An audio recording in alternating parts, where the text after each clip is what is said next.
How to delete a Framer account. Hey everyone, welcome back to the channel. In today's video, I'm going to show you how to permanently delete your Framer account. Maybe you're switching tools or just cleaning up your online presence. Whatever the reason, I've got you covered. So now without further ado, let's get started. So first thing first, open your preferred web browser and head to theframer.com. And here, make sure that you are logged in to your account that you want to delete.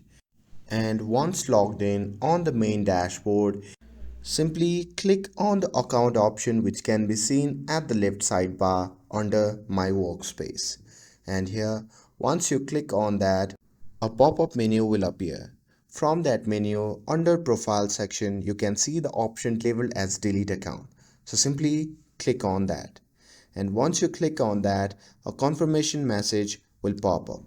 In that message, simply enter your email which you have used to create an account, and once you're done with that, simply click on delete. And that's it. Now your Framer account is permanently deleted. With this, if you found this video helpful, then don't forget to like, share and subscribe to get updated for more videos. Thanks for watching and I'll see you in the next video.